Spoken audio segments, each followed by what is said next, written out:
नमस्कार किसान भाइयों।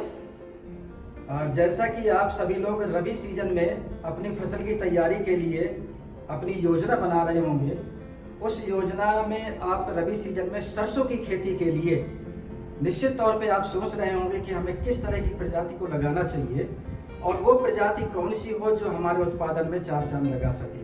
तो आज हम पहुंचे हैं हैदराबाद में और आज रिव्यू करेंगे यहाँ के हाइब्रिड सरसों का। तो उस रिव्यू में आप देखेंगे उस सरसों की खासियत क्या है। तो हम लोग चलते हैं और ये ऑफिस है जहाँ पे हाइब्रिड सरसों, रिसर्च सरसों यहाँ से किसान भाइयों के लिए बाजार में भेजी जाती है। तो आज उस सरसों का रिव्यू करते हैं। तो चलते हैं ऑफिस के लिए और जानते हैं हाइब्रिड और रिसर्च सरसों के बारे में। नमस्ते सर। नमस्ते सर। ये डेल्टा का ऑफिस है? हाँ यस सर। ओके, तो क्या हम ऑफिस में इस सरसों के बारे में जानकारी ले सकते हैं? हाँ प्लीज सर। ये ऑफिस है Delta agri genetics private limited का। यहाँ पे जो रबी सीजन में इस कंपनी के द्वारा गेहूं की प्रजातियां और सरसों की प्रजातियां बाजार में किसान भाइयों के लिए दी जाती हैं। तो अब हम जाके रिव्यू करेंगे आज हाइब्रिड सरसों और रिसर्च सरसों के बारे में।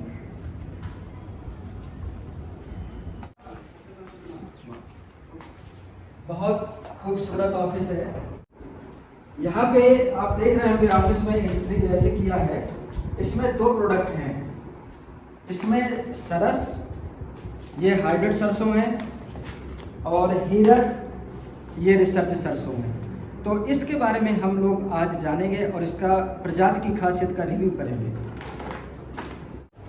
ये सरस डेल्टा कंपनी की हाइब्रिड सरसों है जो बाजार में किसानों को उत्तर भारत और समस्त भारत में जहाँ पे सरसों की खेती होती है उसका बीज का व्यवसाय करती है। ये हीरक है। हीरक ये रिसर्च सरसों है। जो किसान भाई रिसर्च सरसों को लगाना चाहते हैं वो इस प्रजाति का चयन कर सकते हैं। तो ये मेरे सामने दोनों प्रजातियां हैं। अब इसको करना कैसे है? किसान भाइयों, हीरक और सरस दोनों सरसों का जो बिजाई का समय है अक्टूबर से लेके नवंबर और 10 दिसंबर तक आप बिजाई कर सकते हैं। लेकिन अच्छे उत्पादन के लिए जो बुआई का समय है वो है 15 सितंबर से लेके और 30 अक्टूबर तक। खेत की तैयारी, इससे सरसों के लिए खेत की तैयारी बढ़िया भुरभुरी मिट्टी होनी चाहिए, नमी पर्याप्त मात्रा में होनी चाहिए। उसको खेत को बढ़िया समतल करके डेला से रहित करके और भुरभुरा बना लीजिए। इसके बाद में खाद की मात्रा, 1 एकड़ के सरसों की बिजाई के लिए जो मध्यम उर्वरा शक्ति वाले खेत होते हैं उनमें 100 किलोग्राम यूरिया, 50 से 80 किलोग्राम डीएपी और 25 से 30 किलोग्राम पोटाश होना अति आवश्यक है। आप इसी के साथ में सल्फर का भी इस्तेमाल कर सकते हैं जो लगभग 5 किलो प्रति एकड़ के हिसाब से सरसों डालने से आपकी तेल की मात्रा और बढ़िया फसल सुरक्षित रहती है। बीज दर, 1 एकड़ में 1 किलो बीज की मात्रा उपयुक्त है। आप जो बिजाई करेंगे सरसों की उसमें 1 एकड़ के लिए 1 किलो बीज की ही मात्रा हमें चाहिए। अब इसकी दूरी क्या रखनी है, बुआई कैसे करनी है, इसके लिए आपको सावधानी बरतनी है। 45 सेंटीमीटर गुणे 20 सेंटीमीटर, यानी लाइन से लाइन, पंक्ति से पंक्ति की दूरी 45 सेंटीमीटर होनी चाहिए और पौधे से पौधे की दूरी 20 सेंटीमीटर। एक चीज विशेष ख्याल रखना किसान भाइयों, बीज की गहराई 4 से 5 सेंटीमीटर की बीज की गहराई होनी चाहिए। और जब खाद उर्वरक यदि पूर्ण विधि से आप करें तो लगभग 7 से 8 सेंटीमीटर गहराई में खाद पड़नी चाहिए। आपने बिजाई कर दिया, बिजाई करने के बाद में खरपतवारों की निराई करनी चाहिए जिससे हमारी फसल समुचित रूप से विकास कर सके। अब बात आती है सिंचाई के लिए। इसमें 2 सिंचाइयाँ पर्याप्त हैं। पहली सिंचाई जिस समय कल्ले निकल रहे हों, दूसरी सिंचाई जिस समय फलियां बन रही हों। तो यदि हम जमीन की नमी, जमीन की रंध्रों का क्षमता, जल धारण की क्षमता को देखते हुए और वातावरण को समझकर आप 1 या 2 सिंचाइयां कर सकते हैं। अब सरसों में एक चीज का विशेष ध्यान रखना है जो हमारे किसान भाई बहुत गलती करते हैं। कभी भी सरसों के जो नीचे के पत्ते होते हैं, जहाँ पे आपको लग रहा है कि सरसों का घना है पौधा, वहाँ से आप उसकी निकासी करवा दीजिए। अगर आपको लग रहा है कि पौधा बिल्कुल सही दूरी पे है, कोई दिक्कत नहीं। लेकिन जिस समय सरसों बड़ी होके फूल और फली में जाती है तो उसके चौड़े पत्ते होते हैं। उस चौड़े पत्तों की तोड़ाई कभी नहीं करनी चाहिए। बहुत से किसान भाई वो चौड़े पत्तों की तोड़ाई कर लेते हैं, जिससे पौधा हल्का हो जाता है, फूल हल्के आते हैं, फली हल्की बनती है, दाना का भराव अच्छा नहीं होता है, पैदावार घट जाती है। तो ये विशेष सावधानी बरतनी है कि इसमें पत्तों की तोड़ाई नहीं होनी चाहिए।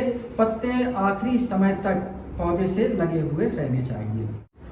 ये वैरायटी आपका जो सफ़ेद एक बीमारी आती है जिसमें पौधा सूख जाता है, पूरा का पूरा उकटा जैसा हो जाता है, इस प्रजाति में उस तरह के रोग संक्रमित पौधे नहीं रहते हैं, उसके प्रति सहनशील है। लगभग इसमें फलियां 80 से 90 दिन में निकलती हैं और इसकी जो पकने की पूरी अवधि है वो 130 से 35 दिन में पक के तैयार हो जाती है। पकने के बाद जब आपकी फलियां पीली पड़ जाएं तो कटाई कर सकते हैं। इसकी जो औसत पैदावार है, जो किसान भाइयों ने पैदावार ली है, तो मैं बात करूंगा सरस की। तो ये सरस की पैदावार लगभग ये 11 से 12.5 कुंटल प्रति एकड़ के हिसाब से पैदावार आती है। ये जो हीरक है इसकी भी पैदावार 8 से 10 कुंटल है। तो आप अगर रिसर्च सरसों लगाना चाहते हैं तो इसको आप लगा सकते हैं। अब बात आती है कि इसकी तेल की मात्रा क्या है, क्योंकि अड़तिया तेल की मात्रा को देख के खरीदता है।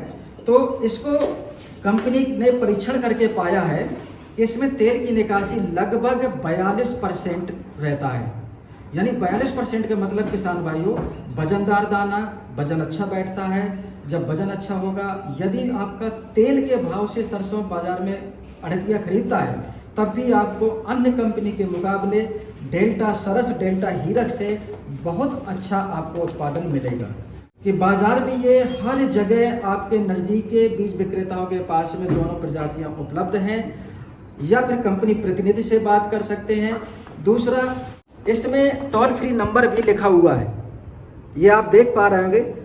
अगर आपको सरसों की प्रजाति नहीं मिल पा रही है, वीडियो देख के आपको पता चल रहा है, तो टोल फ्री नंबर में भी आप फ़ोन करके इस प्रजाति के बारे में जानकारी कंपनी से प्राप्त कर सकते हैं। तो ये प्रजाति आपके क्षेत्र के लिए बहुत अनुकूल प्रजाति है। इस प्रजाति को लगाएं और खुशहाली पाएं। बहुत बहुत धन्यवाद। नमस्कार।